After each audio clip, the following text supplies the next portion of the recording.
Bienvenue à Nouvelle Vie chez vous, à tous nos amis qui suivent ce message, cette réunion partout à travers le Québec, partout à travers la francophonie.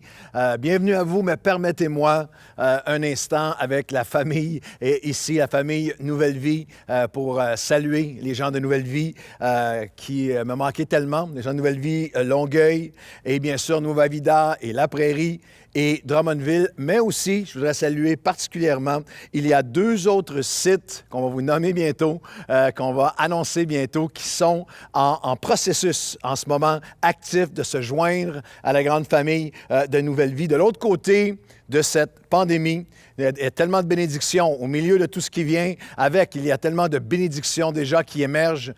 De l'autre côté de cette pandémie, nous allons être Nouvelle Vie, une église, mais sur 7 différents sites et dès le départ, de l'autre côté de la pandémie, avec une dizaine de réunions par week-end rejoignant 5-6 000 personnes. Alors, bienvenue à toute la famille Nouvelle Vie.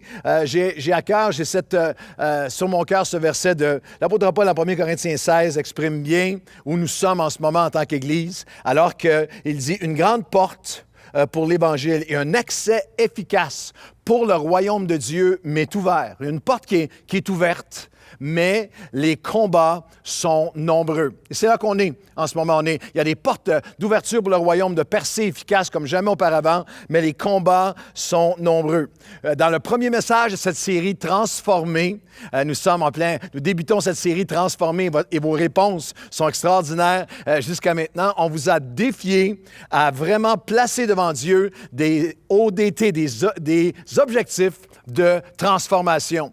Si vous avez manqué le premier message, c'est important que vous ayez le chercher, les 2 premiers messages, parce qu'on a vu ensemble qu'il faut que vous ayez cet automne des objectifs de transformation, parce que Dieu a toujours une vision pour toi, toujours des objectifs de transformation pour vous. Et on vous a invité à nous envoyer vos objectifs de transformation, vos défis, et plusieurs ont répondu. Et ce qui est marquant, c'est que nous voyons une différence, nous voyons une transition, une intensification entre comment vous vivez la première vague de cette pandémie et la deuxième. Lorsqu'on regarde à la première vague, il y avait un sentiment de confiance. Ça va bien aller. Sentiment de confiance, d'une certaine compréhension des contraintes qui étaient imposées.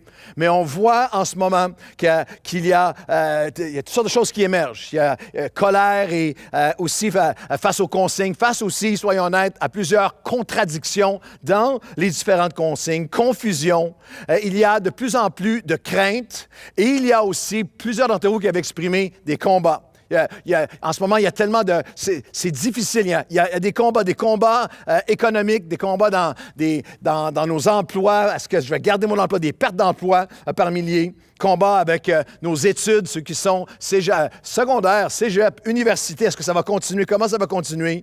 Combat au niveau de l'école pour nos enfants chaque semaine. Est-ce que mes enfants vont pouvoir continuer à aller à l'école? De quelle façon ça va se passer? Combat contre la frustration, contre la colère, contre le sentiment d'impuissance, d'insécurité. Combat face à l'incertitude. Combat au niveau de nos pensées. Combat au niveau de nos cœurs, de nos émotions, le combat de nos pensées et carrément combat pour notre santé, notre calme, notre santé et stabilité mentale et émotionnelle.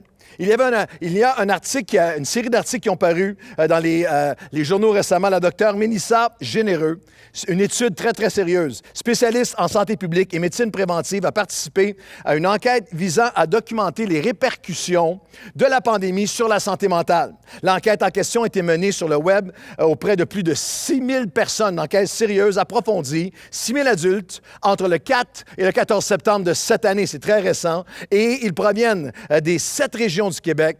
Et j'ai été foudroyé de lire qu'il y avait, selon cette étude, 20 une personne sur 5, 20 des Québécois présentent des symptômes d'une dépression majeure ou d'un trouble d'anxiété généralisée.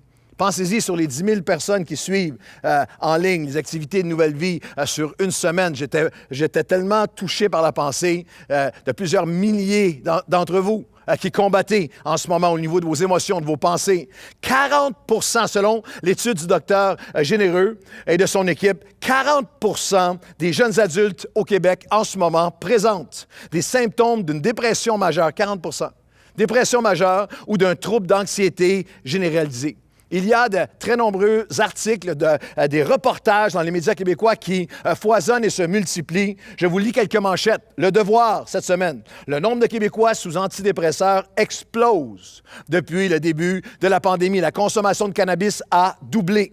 Ici, première, Radio-Canada, ici, première, la santé mentale des Québécois durement touchée par le confinement. La presse, santé mentale et pandémie, une saison à haut risque. Santé mentale, une épidémie silencieuse. Notre mission, notre vision, notre défi, notre poursuite pendant cet automne, c'est d'être transformé et de ne pas être conformé au siècle présent. Et c'est dans ce siècle d'incertitude et d'angoisse et d'anxiété que nous recevons et que nous voulons répondre à cet appel. Notre appel, notre série repose comme verset de départ sur Romains chapitre 12. On va regarder ensemble Romains chapitre 12 et le verset 2. Ne vous conformez pas au siècle présent. C'est ça, notre siècle présent en ce moment. Mais soyez transformés par le renouvellement de l'intelligence, de vos pensées, afin que vous discerniez quelle est la volonté de Dieu, ce qui est bon, agréable et parfait. Il est impossible de savoir, Seigneur, comment je dois agir, comment je dois réagir, comment puis-je être transformé au lieu d'être conformé avec tout ce qui se passe dans ce siècle présent sans le renouvellement des pensées. À cet égard, je développe dans les 3 prochains cafés matinaux. Ça commence demain matin, mais les lundis, mercredis et vendredis, je suis là avec un café matinal. Et cet automne, nous sommes en mode transformé. Alors, nous sommes en convergence, nous sommes en synergie. Et cette semaine, je développe, je vous donne lundi, ça commence demain matin. Venez nous rejoindre le lundi matin, mercredi et vendredi. Nous allons regarder ensemble à 3 armes pour gagner le combat sur le champ de bataille de nos pensées. Parce que lorsque nous voulons être, non pas être conformés, mais lorsque nous aspirons à être transformés, c'est par le renouvellement des pensées. Et au cœur de cet appel de transformation qu'on trouve dans l'Épître aux Romains, chapitre 12, l'apôtre Paul ne fait pas fi de la réalité du combat. Il est très direct sur le fait que c'est un combat, chercher la transformation au lieu d'être conformé. Le même chapitre 12, l'apôtre Paul décrit la dynamique de combat. Romains 12, versets 9, 12 et 21. « Attachez-vous fermement au bien. » Il y a un combat. « Ayez du zèle. N'abandonnez pas. » Il y a un combat. « Soyez fervents d'esprit. Continuez à servir le Seigneur. » Il y a un combat. Trouvez votre joie dans votre espoir. Wow! Qui est possible qu'il y ait un espoir qui est tel que malgré tout ce que je vis, il y a une joie que personne ne peut m'enlever. Ne vous laissez pas vaincre par le mal. Il y a un combat. Mais surmontez le mal par le bien. Il y a un combat. Soyez patients dans l'affliction. Ça, c'est un combat pour plusieurs d'entre nous. D'être patient alors que les mois s'accumulent et qu'on ne voit pas de fin devant nos yeux. Soyez patients dans l'affliction. Persévérer, il y a un combat. Persévérer dans la prière. C'est un verset COVID-19. Ne pas être conformé au découragement ambiant, mais non, à l'abandon. Non, nous allons être attachés fortement. Ne pas être conformé à cette tentation de lâcher, d'être découragé. Non, vous allez être fervent. Vous allez être fervent. Animé, vivant, vous allez être fervent et fort en esprit. Ne pas être conformé avec l'amertume ambiance, le désespoir, la tristesse. Non, je vais être ferme, je vais trouver de la joie dans mon espoir. Ne pas être submergé, emporté par tout ce qui est autour, par le mal qui entoure. Non, je vais le surmonter. Il y a un combat. Et de ne pas penser y arriver par nos propres forces, mais par la prière. Persévérer dans la prière. En fait, l'apôtre Paul disait, l'ensemble du texte qu'on vient de lire, l'apôtre Paul disait, ne baissez pas les bras. Ne baissez pas les bras dans le combat spirituel qui est devant vous en ce moment. Saviez-vous qu'il y a des centaines d'expressions quotidiennes qu'on utilise couramment dans la province de Québec, qui viennent directement de la Bible, que les gens qui ne savent même pas que ça vient de la Bible savent ce que ça veut dire. C'est tellement que c'est courant dans notre jargon, notre langage québécois, et pourtant viennent de la parole de Dieu sans que personne nécessairement le reconnaisse. Oui, oui, oui. Des expressions comme « pleurer comme une madeleine ». Vous avez entendu ça? Directement tiré des évangiles. S'en laver les mains, Pilate. Être un Judas. Être pauvre comme Job, directement tiré de la Bible. Pierre Jean-Jacques, ma mère disait ça souvent, on ne va pas raconter ça à Pierre Jean-Jacques. Et ça veut dire ici au Québec à n'importe qui, mais c'est Pierre Jean-Jacques, c'est des disciples dans les évangiles. Être le Benjamin de la famille, le dernier fils de Jacob dans la Bible. Celui qui va à la chasse perd sa place. Ça, c'est Ésaü qui va à la chasse et Jacob, plein de Québécois qui n'ont aucune idée, mais c'est de là que vient l'expression tendre l'autre joue, être en tenue d'Ève, être un bon samaritain. Toutes des expressions de la Bible aujourd'hui. Et une importante, ne pas baisser les bras. Notre premier ministre Legault le dit régulièrement. Alors que je préparais ce message, j'entendais à plusieurs conférences de presse, c'est pas le temps de baisser les bras. Il ne faut pas baisser les bras. L'expression « baisser les bras » vient d'un texte biblique relatant un événement historique, une bataille qui a pris place il y a des millénaires, mais aussi un principe spirituel qui peut avoir une grande incidence sur la transformation que je vais vivre et comment je vais vivre et aller chercher ma transformation à travers cet automne de COVID. Alors, on va regarder au texte d'où l'expression vient, « baisser les bras », « lever les bras », et le titre formel, le titre complet de mon message, c'est « Transformé par nos mains levées dans la vallée des combats ». Transformé, on ne baissera pas les bras, par nos mains levées dans la vallée des combats. Et on lit Exode 17, chapitre 17, les versets 8 à 14. Amalek vint combattre à Israël et à Réphidim. Alors Moïse dit à Josué, « Choisis-nous des hommes, sors et combat Amalek. Demain, je me tiendrai sur le sommet de la colline, le bâton de Dieu dans la main. » Josué fit ce que lui avait dit Moïse pour combattre Amalek. Et Moïse et Aaron montèrent au sommet de la colline. Lorsque Moïse élevait les mains, ne baissez pas les bras.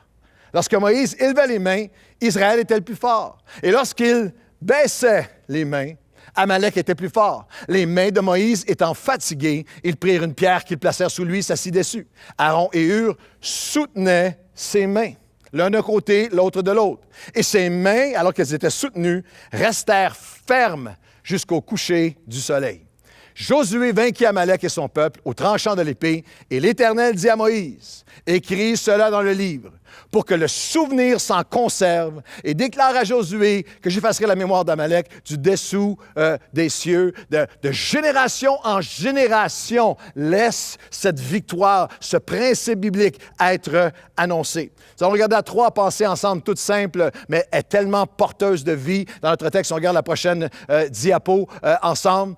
Les mains levées dans la vallée du combat, la force dans le combat par nos mains levées, le flot et les courants par nos mains levées, et la faveur, les conquêtes et la compréhension. Il y a une compréhension à aller chercher par nos mains levées. Les forces dans le combat par les mains levées. Ne baissez pas les mains, ne baissez pas les bras dans la vallée des combats.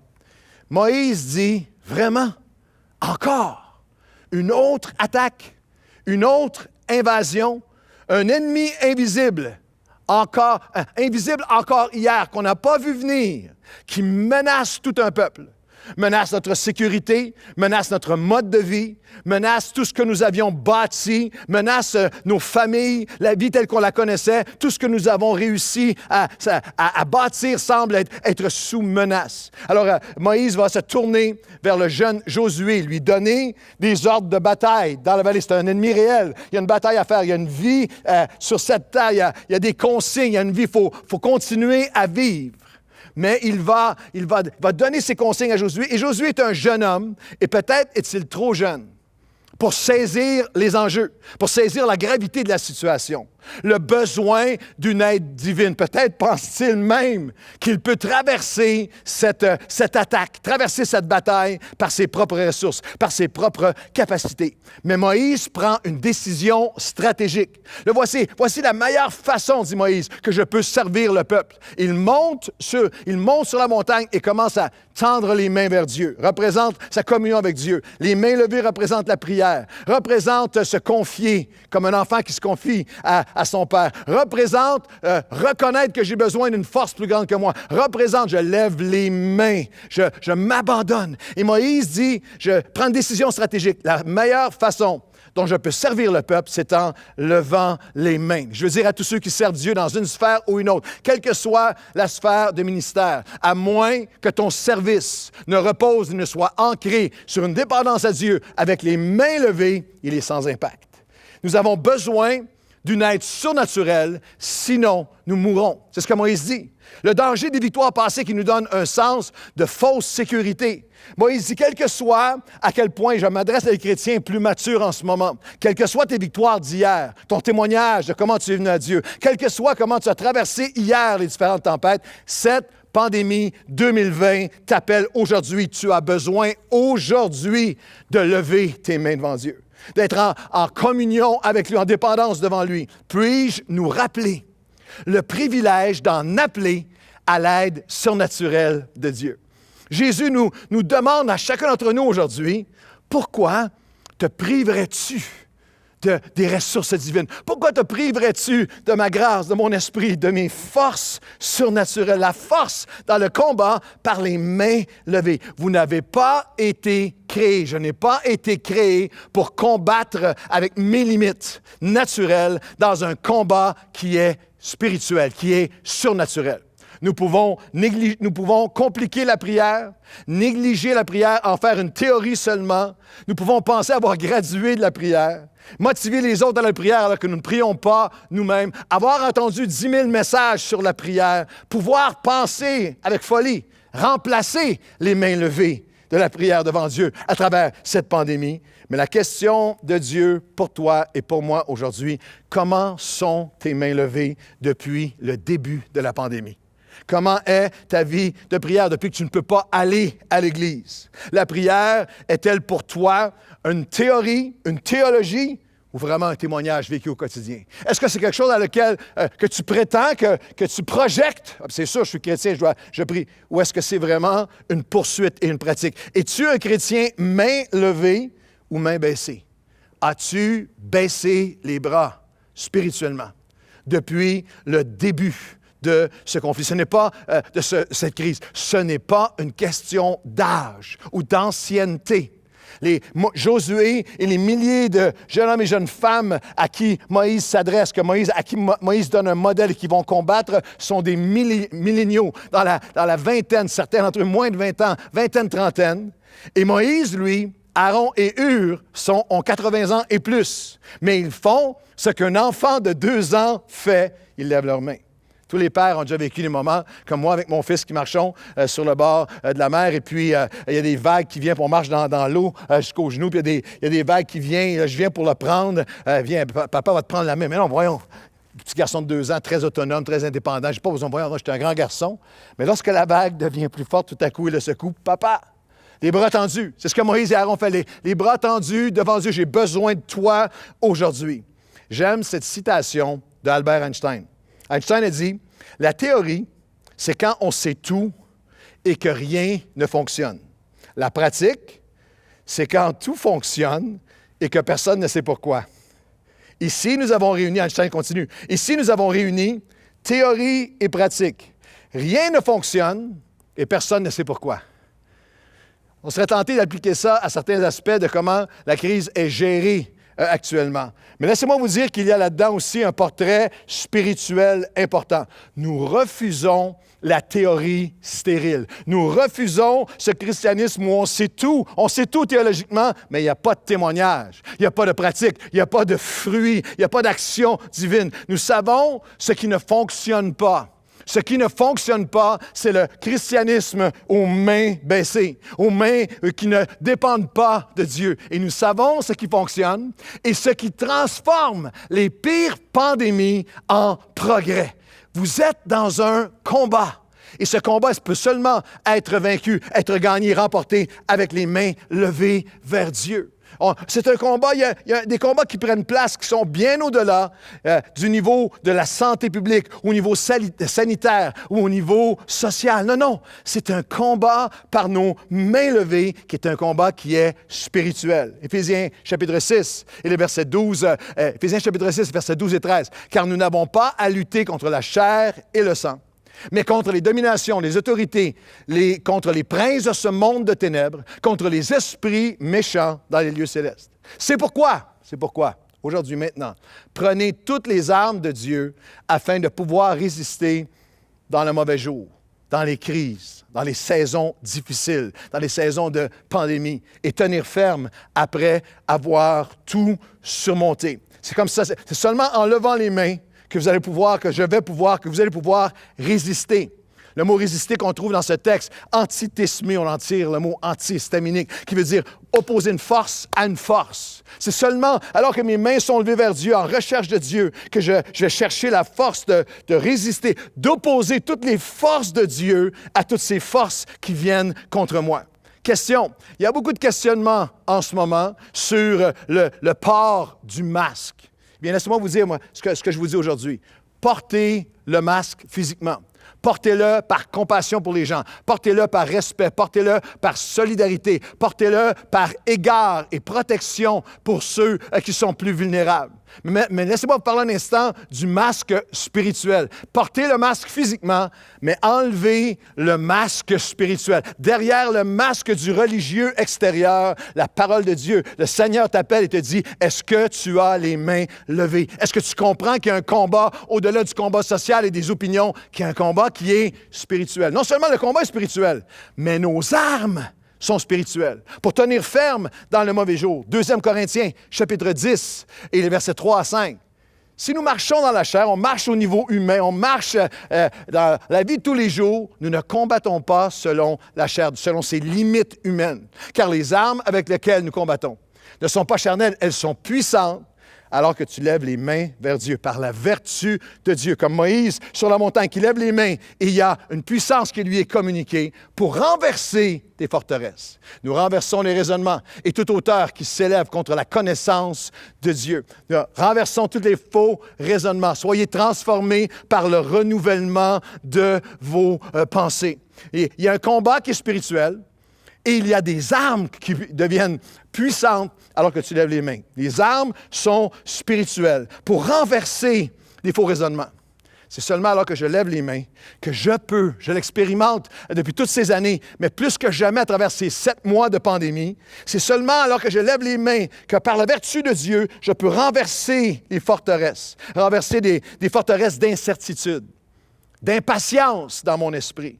Les imaginations toxiques, renverser les imaginations toxiques, renverser et avec une force qui me donne une immunité spirituelle. Je suis, quand mes mains sont levées, ressourcé en Dieu, je suis immunisé contre des virus de peur, de désespoir, de colère, de frustration, d'impatience. Renverser la force d'identifier ce qui est mensonge, d'identifier les raisonnements toxiques, la force d'être imperturbable. Je ne peux pas être perturbé lorsque mes mains sont tendues vers Dieu. La force d'être inébranlable. Je ne peux pas être ébranlé par la grâce de Dieu, par l'Esprit de Dieu, par les forces de Dieu. La force d'incarner le cœur de Dieu envers les personnes autour de moi et ensemble envers notre société qui en a tellement besoin. La force d'inspirer d'autres. La force d'intercéder pour d'autres. La force d'intercéder pour d'autres. Le mot intercession, c'est se tenir littéralement le portrait d'une main qui touche Dieu afin de toucher le monde. Il y a un verset fabuleux dans Job chapitre 9. Il n'y a aucun... C'est quelqu'un qui crie. Et si on a une oreille spirituelle, ce cri-là, il résonne encore aujourd'hui. Il n'y a aucun intercesseur, paga, médiateur, quelqu'un qui se tient pour toucher Dieu, rencontre Dieu, afin de reprendre de l'ennemi. Une main sur Dieu, une main pour toucher les hommes.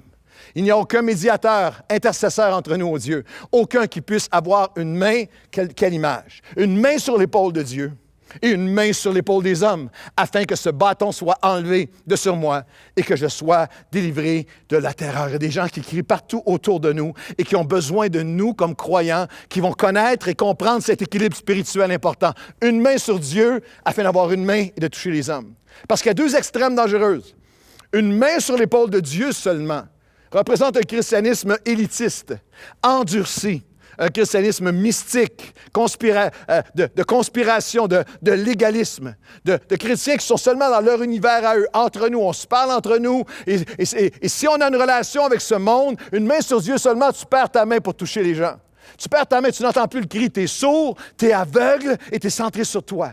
Mais une main sur l'épaule des hommes seulement, ça, c'est je veux aider, je veux sauver, je veux libérer, je veux être utilisé de Dieu. Mais si tu n'as pas une main sur l'épaule de Dieu, une main sur l'épaule de Dieu seulement, élitisme, endurcissement, une main sur l'épaule des hommes seulement, épuisement et éloignement. Je veux te le dire de la manière la plus simple possible, à toi qui es chrétien. Peut-être as-tu survécu, peut-être as-tu passé à travers, sans apparente égratignure, année après année, sans vraiment avoir de relation avec Dieu, sans vraiment prier. Peut-être as-tu passé à travers, as-tu survécu par ta personnalité, par ton éducation, par tes capacités, par tout ce qu'il y avait en toi. Mais je veux te dire, le niveau de combat spirituel pendant cette crise fait en sorte que tu as besoin, tu ne pourras pas. C'est l'épuisement, c'est l'épuisement spirituel, moral, émotionnel, relationnel. Tu as besoin d'avoir une main sur Dieu et une main afin de pouvoir continuer à être la main de Dieu pour les gens autour de toi. Une main sur Dieu seulement, élitisme et épuisement, endurcissement. Une main sur les hommes seulement, épuisement et éloignement. Mais une main sur Dieu et une main sur les hommes.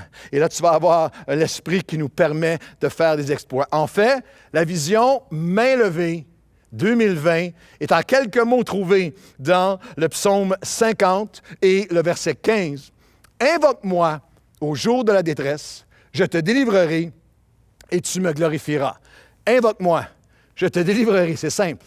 Invoque-moi, je te délivrerai au jour de la détresse, c'est ce qu'on vit, et tu me glorifieras. Et c'est ce que j'annonce, c'est ce que je crois, c'est ce qu'on va posséder ensemble à travers cette pandémie. Nous allons lever nos mains dans la vallée des combats. Nous allons l'invoquer au jour de la détresse. Il va nous délivrer de jour en jour et nous allons le glorifier pour tout ce qu'il va accomplir. Les mains levées sont la seule façon que je peux repousser, que je peux surmonter les combats et les ennemis et les forces extérieures, mais aussi celles qui sont à l'intérieur de moi. Les courants qui sont à l'intérieur. La force dans le combat par les mains levées. Et la deuxième pensée, c'est le flot des courants par les mains levées. Vous savez comme moi qu'il y a des choses extérieures, mais il y a des choses intérieures aussi, qu'on a absolument besoin d'avoir les mains levées. Il y a ce verset extraordinaire, Exode 17, 11, on l'a lu plus tôt. Lorsque Moïse élevait ses mains, Israël était le plus fort, et lorsqu'il baissait ses mains, Amalek était le plus fort. Moïse est sur la montagne, il y a un combat qui prend place, et il y a un flot. Il y a un flot. Lorsqu'il lève ses mains, il y a un flot de victoire qui prend place. Lorsqu'il baisse ses mains, lorsqu'il baisse les bras, c'est l'ennemi qui prend le dessus. Il y a un flot de courant. Il y a un verset très, très puissant que Dieu nous a donné pour ces saisons difficiles dans le psaume 42, où il parle de ces courants. Il y a une corrélation directe entre Moïse sur la montagne, les mains levées, et un courant de victoire. Et lorsque ses mains baissent, lorsque la communion avec Dieu est interrompue ou diminue ou presque éteinte, il y a un courant de l'ennemi qui prend le dessus. Dans le psaume 42, nous lisons verset 8, « Pourquoi le psalmiste parle à son âme? » Et c'est une bonne question pour toi aujourd'hui. C'est important. Est-ce que tu écoutes ton âme ou est-ce que tu parles à ton âme? Pourquoi t'as battu mon âme et gémis-tu au-dedans de moi? Dieu nous appelle à parler à notre âme. Espère en Dieu, il parle à son âme, car je te louerai encore. Alors, regardez bien la dynamique spirituelle, ne manquez pas ça. Un flot appelle un autre flot. Au son des courants, toutes tes vagues et tous tes flots passent sur moi. Chaque jour, et là c'est son témoignage, chaque jour le Seigneur m'accordait sa grâce. Le soir, je le louais et j'adressais des louanges et je lui adressais ma prière au Dieu de ma vie. Et il me donnait sa grâce chaque jour. Et le soir, je le louais et j'adressais ma prière. Je levais mes mains au Dieu de ma vie et sa grâce m'accompagnait chaque jour. il y a un flot qui prend place. Le verset est tellement puissant. Un flot appelle un autre flot au son de tes courants. Et les flots de colère, les courants de colère, de crainte, d'anxiété, de frustration, de critique, de spéculation qui sont entendus, qui sont sur les médias sociaux, qui sont aux informations, qui sont par tout le monde autour de nous, appellent à alimenter ces flots-là en nous. Alors la question, ces courants-là en nous, la question c'est, est-ce que vous parlez ou écoutez votre âme? Est-ce que vous laissez les flots de Dieu, les mains levées, les flots de Dieu qui viennent calmer mon âme. Les flots, un flot appelle un autre flot. Et le témoignage du psalmiste, c'est tes vagues. Je laisse tes vagues et tes courants passer sur moi. J'écoute, c'est l'autre question. Qu'est-ce que vous écoutez? Est-ce que vous écoutez? Quelle vague, quel flot écoutez-vous? Le son de tes flots à toi, de ta présence, de ta paix, de tes promesses. C'est ça qui remplit mon esprit. Est-ce que tu comprends que ce que tu écoutes va déterminer si tu vas t'élever ou si tu vas t'enliser, t'enfoncer. Ça va déterminer ce que tu écoutes, va déterminer si tu es en force ou en faiblesse, si tu es en panique ou si tu es en paix. Je me demande combien de temps ça leur a pris pour comprendre ce qui se passait. Moïse est sur la montagne, lève ses mains, la victoire dans la vallée. Il y a une victoire qui prend place dans la vallée. Et alors que Moïse, les mains descendent, la même armée, les mêmes peuples, c'est l'ennemi qui gagne du terrain. Je me demande combien de temps ça leur a pris pour réaliser qu'il y avait un lien entre les mains levées et ce que Dieu fait. Et je me demande combien de temps ça va me prendre à moi. Combien de temps ça va nous prendre à nous. Combien de temps ça va te prendre à toi pour comprendre que les flots des courants de nos vies sont directement reliés à la position de nos mains. La position de nos mains va déterminer certains cycles. Il y a 2 cycles, le flot des courants dans notre vie. Il y a un tableau qui apparaît à l'écran, le flot des courants dans notre vie. Les mains baissées, lorsque j'ai baissé les bras, lorsque je ne suis pas en communion avec Dieu, et vous savez que c'est vrai parce que vous l'expérimentez. Là, lorsque mes mains ne sont pas levées vers Dieu, comme Moïse, les bras descendent, puis il y a des choses qui perdent du terrain dans la vallée des combats.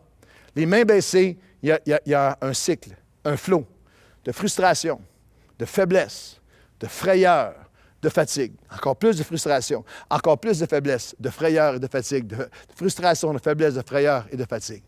Mais le flot, les courants des mains levées, c'est un flot où ma foi est fortifiée, où il y a des forces qui sont renouvelées, où il y a une flamme, où il y a une fidélité, où il y a une faveur de Dieu. Il y a une foi, il y a une force, il y a une flamme, il y a une fidélité, il y a une faveur de Dieu. Il y a un courant qui prend place, il y a des courants qui prennent place et qui viennent me fortifier, transformer par nos mains levées dans la vallée des combats.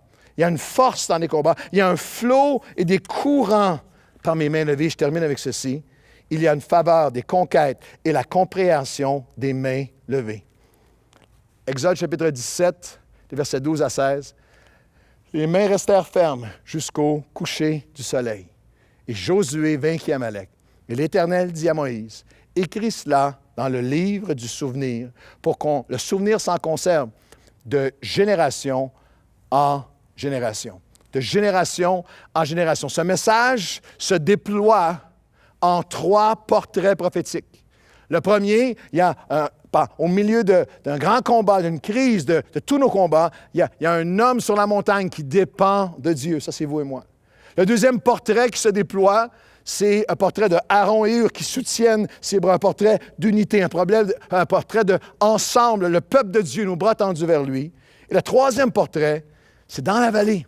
Plusieurs générations qui combattent. Mais alors que les bras sont tendus vers Dieu, unité spirituelle et les bras tendus vers Dieu, il y a une victoire qui prend place. Le soleil se couche et il y a une victoire. Et tu peux imaginer tous ces hommes de guerre se mettent à crier leur victoire, à crier la victoire qu'ils viennent d'aller chercher, alors que soudainement, ou peut-être graduellement, alors que le soleil se couche, tu peux imaginer un qui regarde à l'autre et qui pointe vers le haut de la montagne où il voit ces hommes qui ont les bras tendus vers Dieu avec cette compréhension, la faveur des conquêtes et la compréhension des mains levées.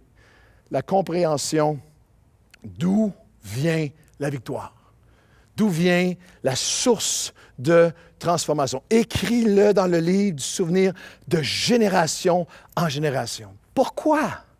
Pourquoi Dieu tenait-il tellement à ce que ce message des mains levées, ne baisse pas les bras, dépend de moi. Pourquoi tenait-il tellement à ce qu'il soit conservé de génération et communiqué de génération en génération jusqu'à vous et moi dans notre pandémie 2020?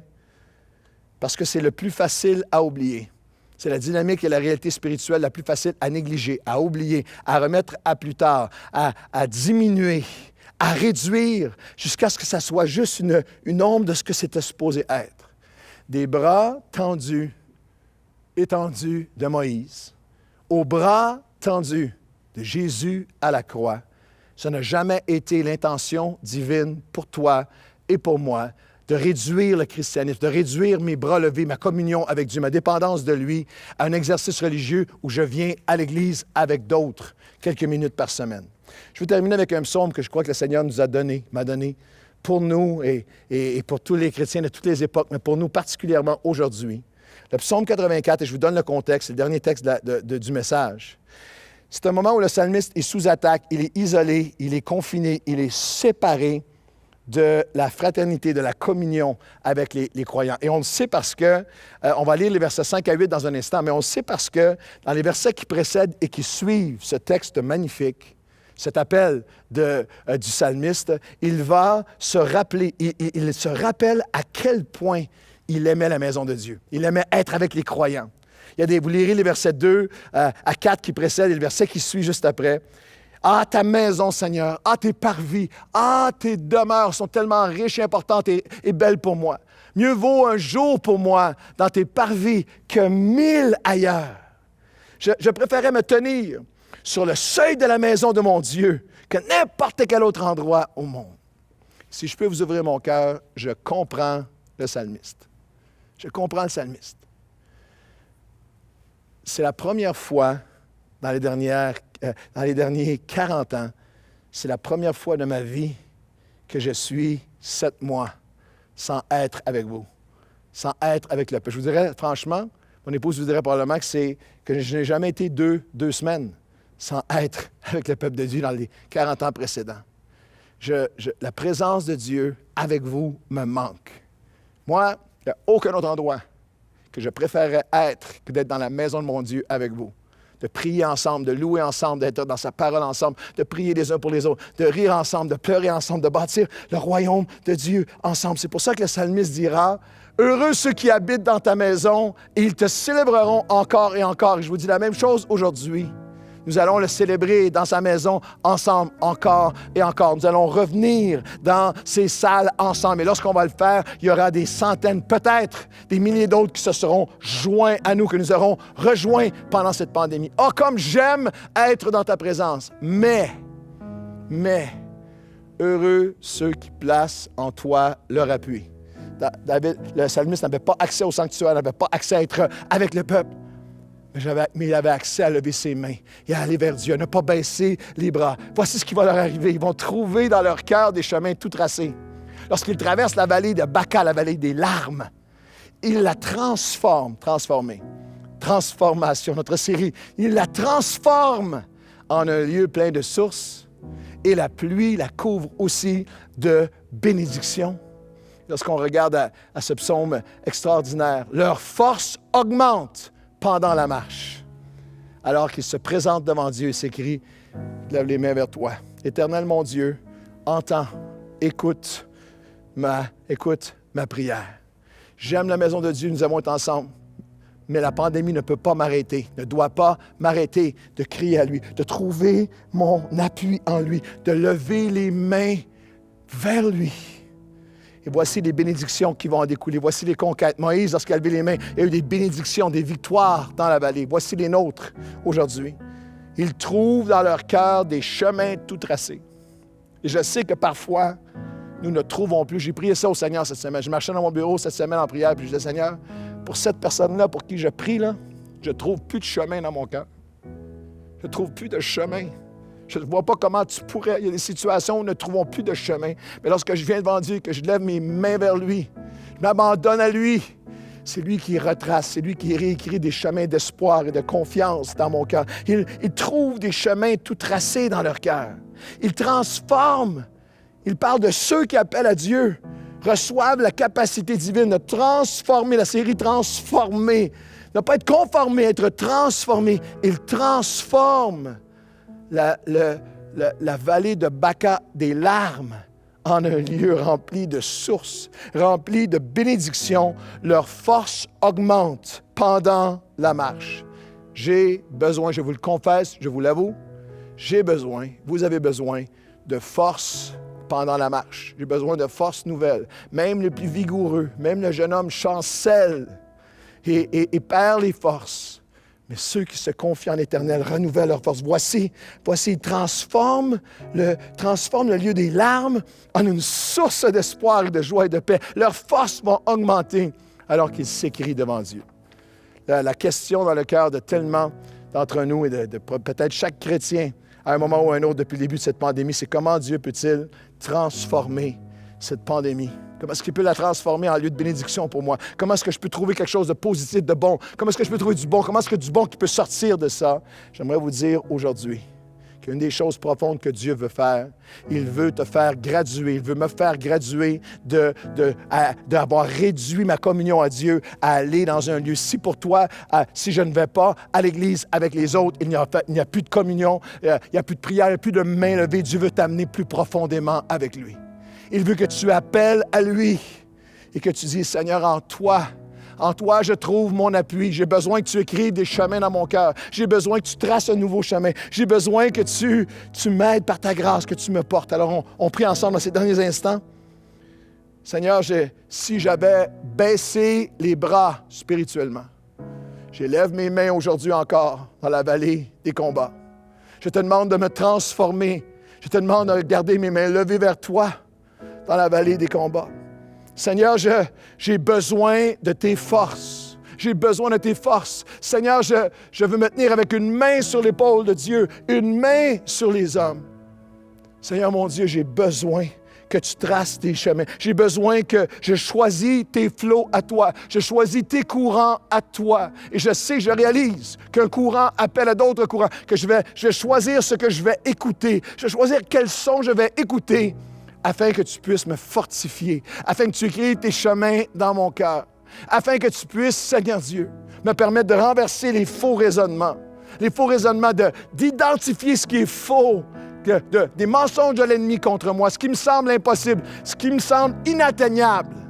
Mon Dieu, je veux me tenir en toi afin d'être fortifié, illuminé dans tes promesses, dans mon cœur. J'ai besoin que mes forces augmentent pendant la marche. Et je crois que tu vas le faire. En ce qui concerne moi et ma maison, les leaders de l'Église Nouvelle Vie, notre peuple entier, nous levons nos mains vers toi et nous disons, nous traverserons cette pandémie, les mains levées. Nous vivrons tes transformations dans nos vies, les mains levées dans la vallée des combats, au nom de Jésus.